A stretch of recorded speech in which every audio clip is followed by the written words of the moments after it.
নমস্কার সবাইকে, কবিতার রান্নাঘরে। আজকে আমি আপনাদের করে দেখাচ্ছি সরা পিঠা বা চিতই পিঠা। পৌষ মাসের নতুন ধান এবং নতুন গুড়ের সাহায্যে দারুণ স্বাদের এই পিঠেটি খুব সহজেই বাড়িতে তৈরি করে নিতে পারেন। চলুন তাহলে দেখে নিন পিঠে তৈরি করার পদ্ধতিটি। প্রথমে আমি এখানে 500 গ্রাম চালের গুঁড়ো নিয়েছি, নিয়ে এতে সামান্য লবণ দিচ্ছি, দিয়ে আমি উষ্ণ গরম জলে এটাকে গুলবো। আমি আতপ চাল কিনে নিয়ে এসে বাড়িতেই গুঁড়ো করে নিয়েছি।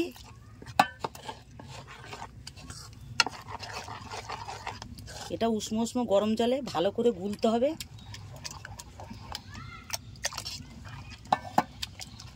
অল্প অল্প করে জল দিয়ে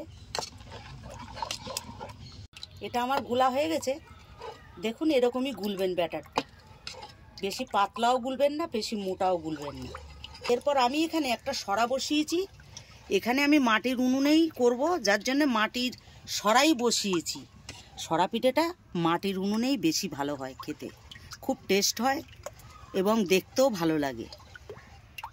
এরপর আমি চালের গুঁড়ির ব্যাটারটি আমি 1 হাতা করে দেবো, কিন্তু একটু খালি রাখবো যাতে ওটা ফুলে ওঠে।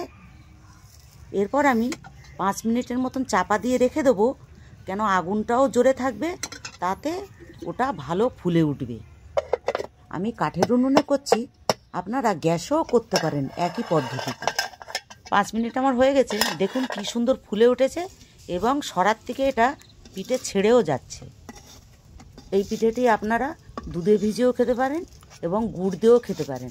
আমি দুধে ভিজানো পদ্ধতিটি আপনাদের দেখাচ্ছি। এইভাবে আমি চালের পুরো ব্যাটারটি দিয়ে সবকটি করে নেব।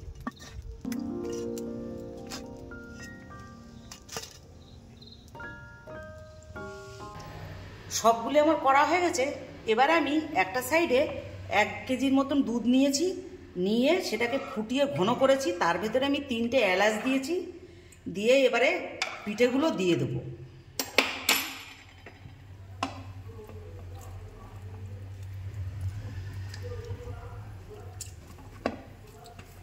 পিঠেগুলো সব সারা রাতই থাকবে।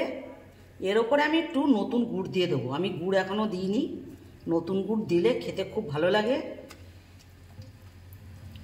এই পিঠেটাকে অনেকে চিতল পিঠে বলে, কিন্তু আমাদের বাঙালি ঘরে এটাকে সরা পিঠে বলে।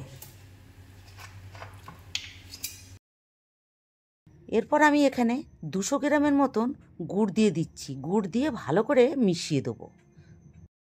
এখানে আমি খেজুরের গুড় ব্যবহার করেছি।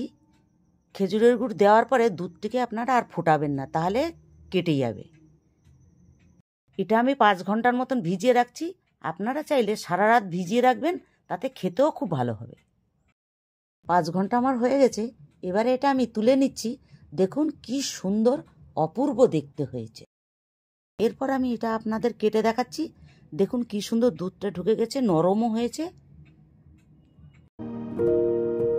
আপনারা এরকমভাবে দুধে ভিজানো সরা পিঠে করে খেয়ে দেখবেন। ভালো লাগলে অবশ্যই আমার চ্যানেলটিকে লাইক, শেয়ার, সাবস্ক্রাইব করুন।